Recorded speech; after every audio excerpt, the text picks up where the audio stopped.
Welcome to Married to Movies. Industry insiders John Russell and Tracy Kring live and work happily in cinematrimony. They're sharing behind-the-scenes adventures of writing, producing, and appreciating films. Good morning, babe. Good morning, babe. How you doing? Doing good. We have grits this morning. Yeah, we haven't had grits in a long time, and that's actually a thing I really enjoy. I love grits. Yes. Getting the consistency. That's the important thing. Well, look. And they've also been kind of sitting here. I know. They've been sitting here for a few minutes. Good Lord. Now they're congealed. So we watched Pluto. Mm-hmm. And there was an old movie on. Old movie. Like it had Christopher Lee in it? Yes, it had Christopher Lee in it and Richard Widmark. And Natasha Kinski. A young. Yes, a very young Natasha Kinski. Is it Natasha or Nastasha? I don't know. She's Russian. I would just say Natasha. Miss Kinski, would you like some gruel? Well, anyway. It was called To the Devil, a Daughter. I'd never seen it. I've heard of it. It's like one of those satanic panic movies from like, mid 70s when like, everybody was like, after Exorcist, oh yeah, we got to make these movies. Right. And it was kind of terrible. It's terrible. Well, Richard Widmark has no business. He always was like in Westerns and he's like Richard Widmark and he always has this kind of unfazed thing about everything that he does. Is he like, the old man in it? Yes, exactly. It's like, yeah, that satanic cult is going to birth the Antichrist, It's just like, he just doesn't care. Yeah. He has no interest he didn't care about what is anything. happening. You can do a bad movie, just don't be bad in it. And Christopher Lee is killing it. He is creepy as hell. He's like this satanic priest. Yeah. He's got probably some of the worst props I've ever seen in my life. That movie was pretty much like The First Omen. It kind of was. Yeah. And Immaculate, apparently. Immaculate it kind of has the same plot line, too. So there's one scene, and this is the only reason we're bringing this up. This one woman births the baby. One woman. But it's like a little demon monster. Little. Okay. It looks like a ghoulie covered in like... red Jell-O. Yeah, red Jell-O. I call it a Sour Patch Kid. Okay. It looks like if you were sucking on and chewed a little bit like a hot tamale candy. And it's like crawling up her and no, it's got like tiny little hands, and she's like laying there. Okay, now this is Natasha. She's laying there naked. In bed. She's laying naked. And this little baby is crawling towards her and he crawls up her legs, crawls between her legs. And first kind of humps her. Yeah. Yeah, the baby kind of doing a little hump action and then it crawls inside her. Yeah. No, remember she pushes it. Yeah. Down. Yeah, she pushes you down inside. Oh my God. It did have like all of those qualities of a crappy 70s horror film. Yeah. Like overlit. Yes. And at the end, bad costuming. And at the end, there was the big, battle, which wasn't very big. And it wasn't really a battle. They just changed the filter on the camera to make it seem like it was mystical. Keep following us for more movies that you probably should not watch on Pluto. Well, some movies on Pluto are really good. They can be really fun. Yeah, they can be good. We were working the past 2 days. We decided to, at 8 p.m., start rewriting the script, Sky Valley. This is after we had gotten a pretty extensive set of notes. My feeling on notes is I don't necessarily take the advice a note may have, but I try to provide the feel so that the note could never have happened or so that the note is addressed, but, organically to what's happening. Sometimes notes people don't have to have any connection to flow. they're just like, oh, you know what would be cool is if this happened. Well, yeah, that would be cool, but it's not in the flow of the story. Right. That's another movie. Sitting down the first night at 8 p.m., we both, we were both resistant. We were. I wouldn't say we're resistant. I would say that we didn't feel like doing it. Yeah. I just didn't want to be there. Right. By 10 o'clock, when we said we would stop, we were totally in. Oh, it was 3 days. It was 3 days of editing. I will start with, okay, what do I absolutely have to do to get this job done? Mm-hmm. What is the minimum I have to do? Okay, I have to do this scene. They want this kind of thing. Okay, I want to add this and that. I want to add this. And we wanted to go through and fix some stupid shit that had happened. And that's the thing. You are like, no, we're going through the whole thing. Oh, even you just wanted to hit the spots. I wanted to hit the problem spots. No, you can't do that. It's like if you're going to clean the bathroom, you just can't clean like the inside of the sink and the seat of the toilet. That's not wrong, cleaning folks. A bathroom. You can do that. No, that's not cleaning that's not cleaning. Mm-hmm. That's like maintenance. That's like something you do like in the morning, just like wipe things down. Sure. I want this script to get made. I have to remember every single calorie of energy I put into it is what it needs to live. Even after we finished last night, you were like, can we go through it one more time? Well, I just want to read through the thing. The whole thing. But the first night, it was funny because you were like, hey, that went really well. And I didn't want to do it. Did you? And I said, fuck no. You got mad. You weren't mad at me. I think you were mad at us. You were mad at what we had written. I often get mad like if I'm just frustrated about a thing. But no, you said something. And you were like, well, she can't say something, about like this. And I immediately had a line come to my head and I typed it in. And you snapped back like, don't put that in there. I just said that we needed not to do that. That's why I said it. And I was like, don't talk to me that way. That did happen. That's true. Yeah. I was like, I don't appreciate that. Do not talk to me that way. Right. You were like, well, why are you doing that? And I just started to get mad from there because what had happened, which you were not realizing, was the thing you were saying that shouldn't happen is exactly the thing that should be happening.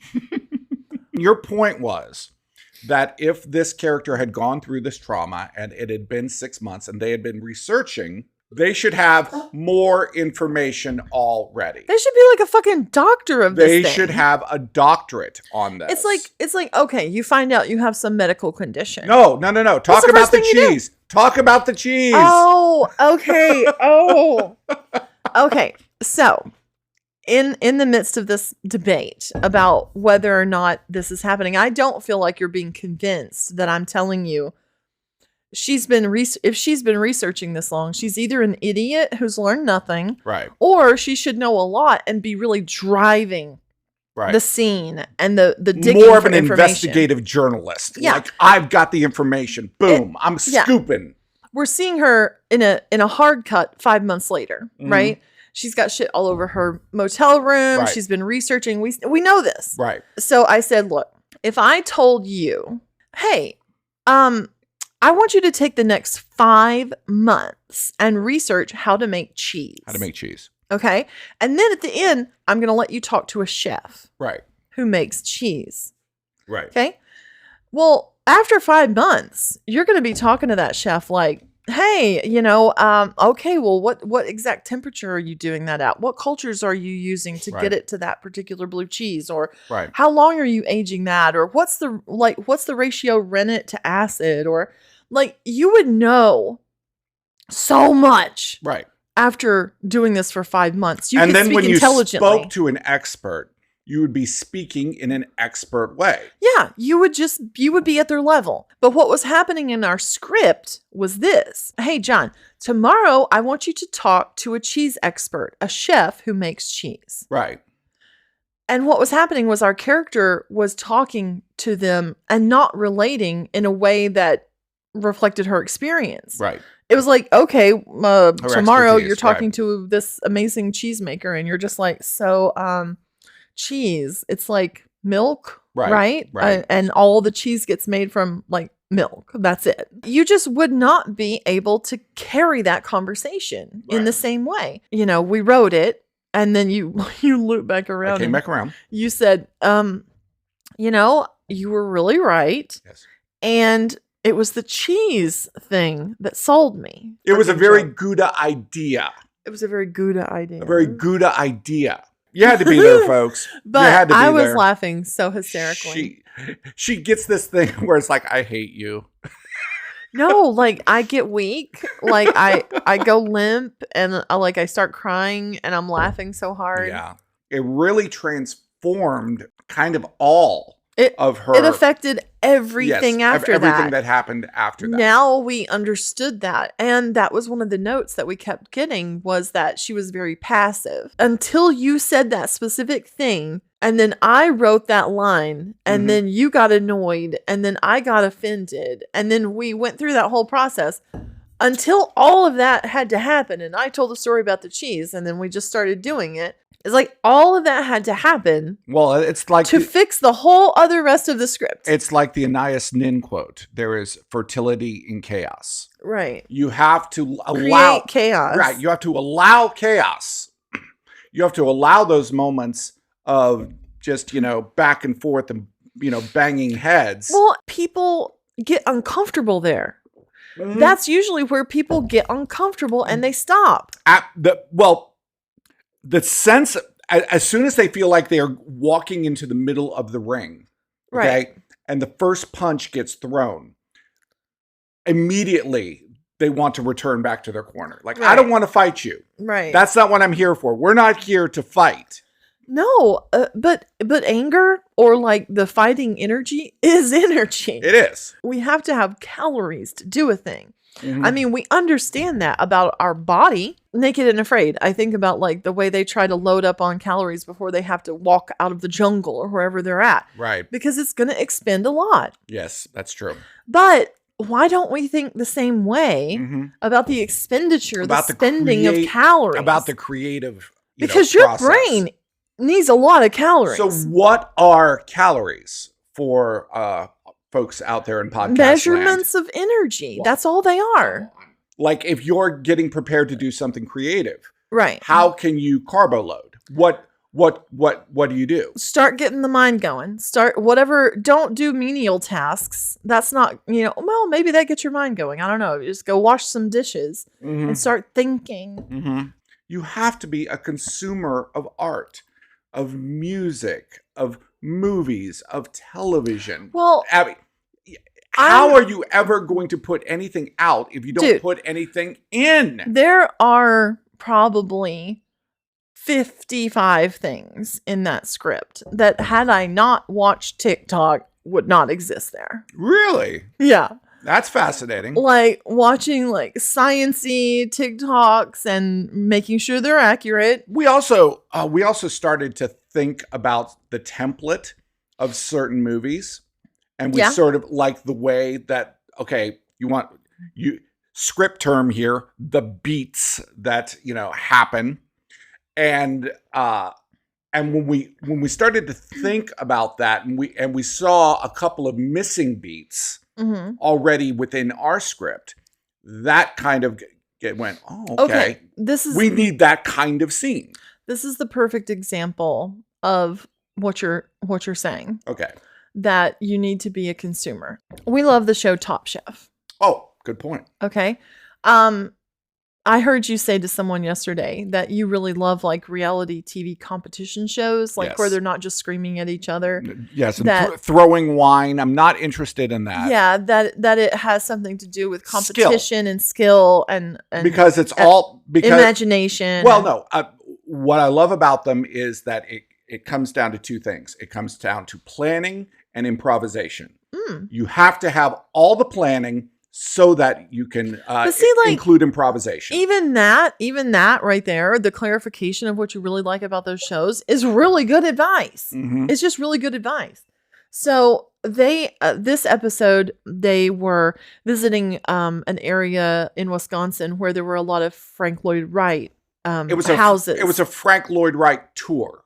Right. Right. And then they had to make food based off of that inspiration, Right. which was compression and release. That's what he was practicing. Right. Well, yeah. Actually, they could make up whatever their own duality was. Duality. Right. But Frank Lloyd Wright had a style that he would employ at times, which is compression, where he would have like very low ceilings in like the entrance to a room, and then release, opening up to a huge space. Right.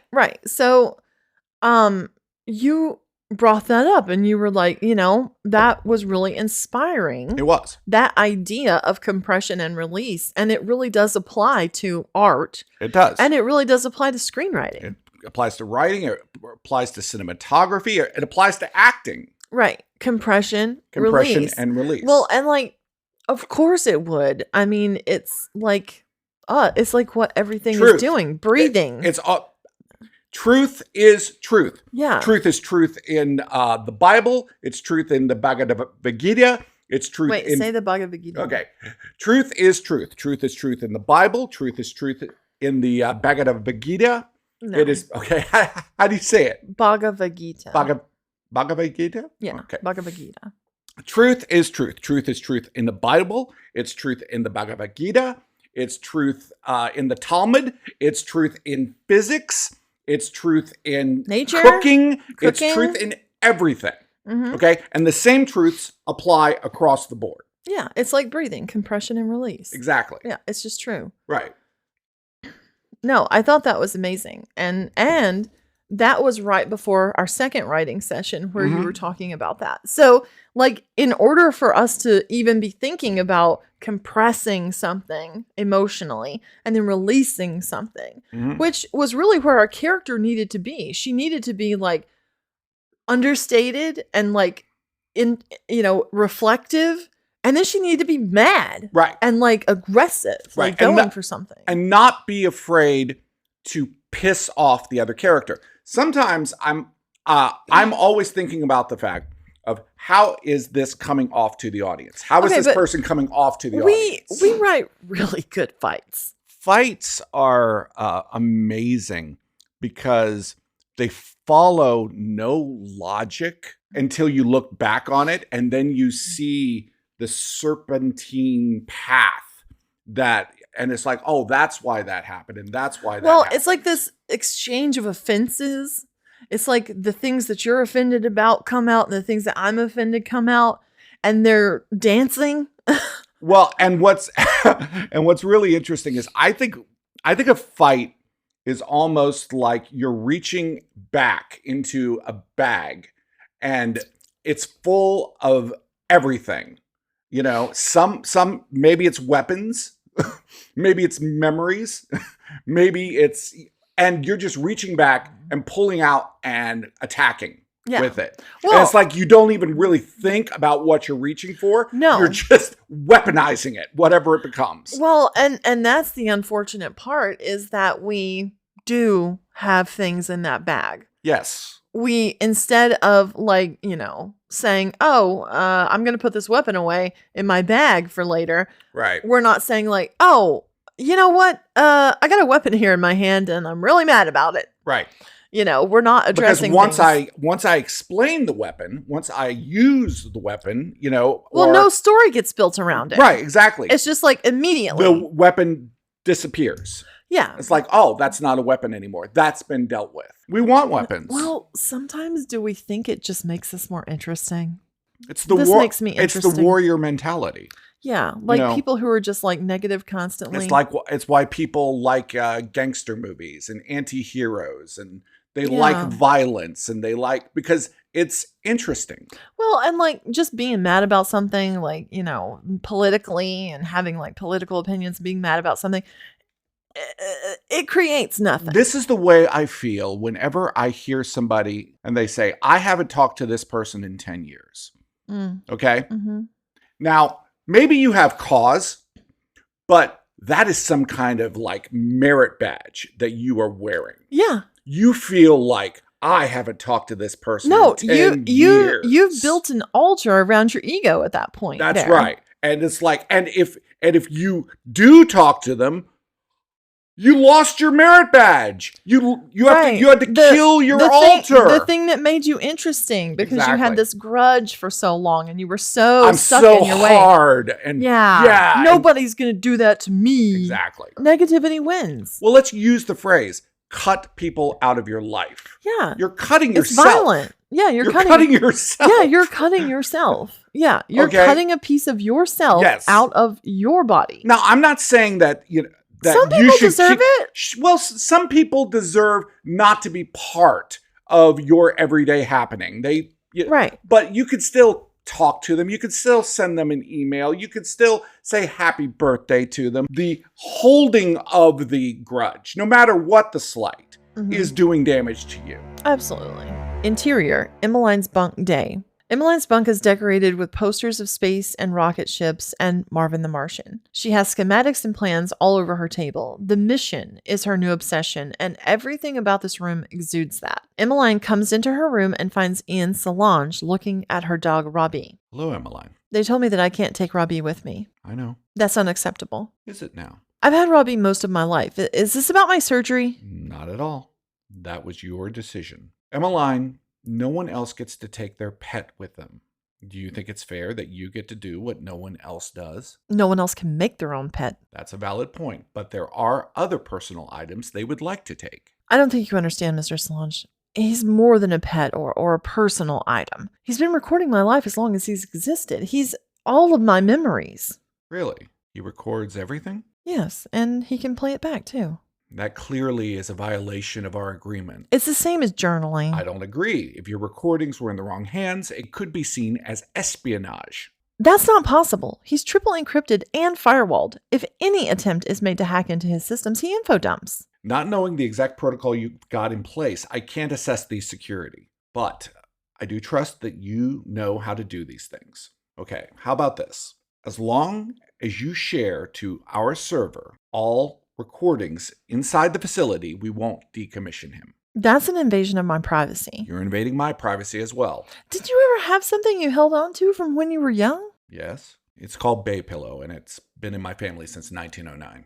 That's gross. I do wash it. It may be the most valuable thing I own. Well, that's Robbie to me. Emmeline, I need the ship to be your Robbie. We've tried to think of every possibility, but we can't really. The only thing that will get you through this mission is your head and your heart. I need you to love that ship. Then make Robbie a part of it.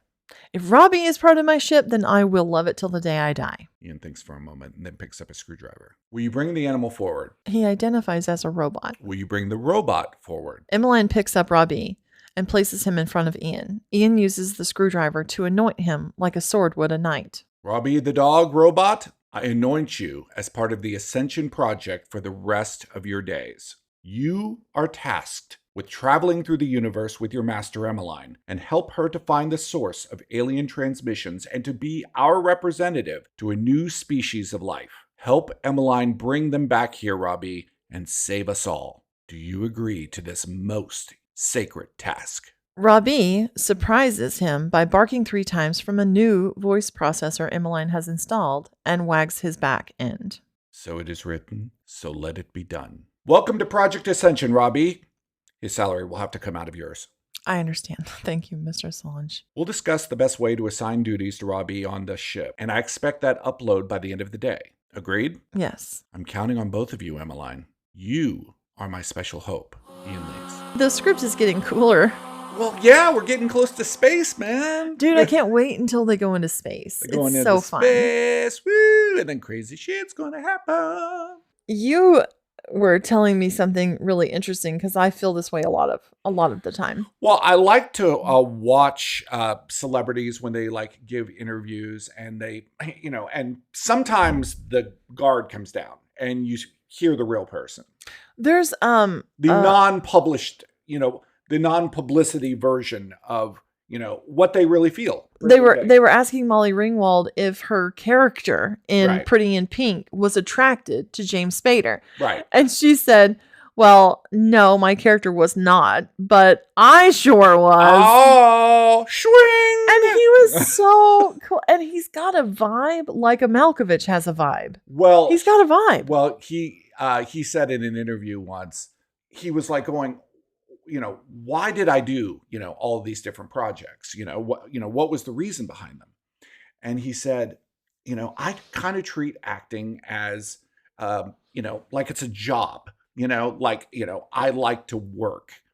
And I don't try to attach a lot of like curation to what I'm doing. And he said, and looking at my jobs, I did them for the money. That's why I didn't do them because I believed in him or wanted to see him made. I did the job at the time for the money. Mm-hmm. And I thought, okay, yes, I get that.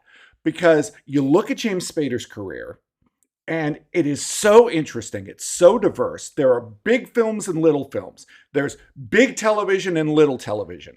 There's weird little things happening all the time. The thing that I loved about hearing James Spader say that out loud, It's about the money, baby. was that it's so annoying that whenever you're in a creative field, not just film, but any creative field, and it's like there's an expectation that you just love this thing so much that you don't care about money. Mm-hmm.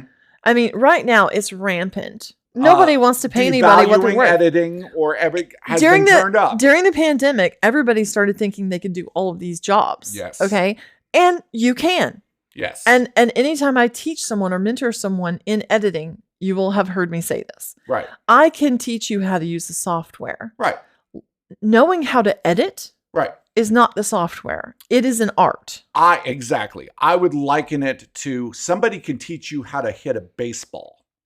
Okay. And maybe you can hit a baseball, but if you're not Babe Ruth. If you're getting pitches, if you're getting screwballs, if you're getting major league pitches, then you're going to strike out. And that's the annoying thing about being an editor, honestly, is because you're taking the pitch, whatever it is. Right.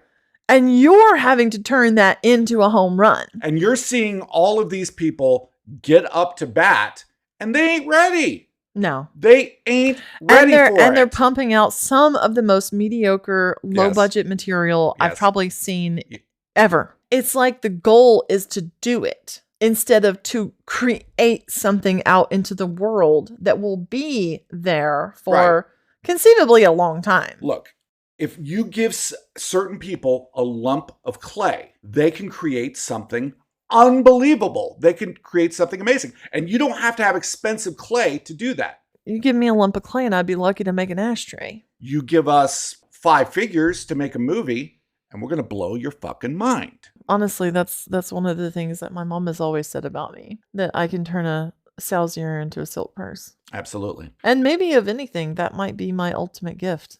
Taking things that, that's editing. Sure. Taking things that are just like, interesting. Mm-hmm. And then turning them into something that like can win festivals or get distribution or whatever. Any time that anyone can show somebody else how to do that, that is that's a gift from the gods.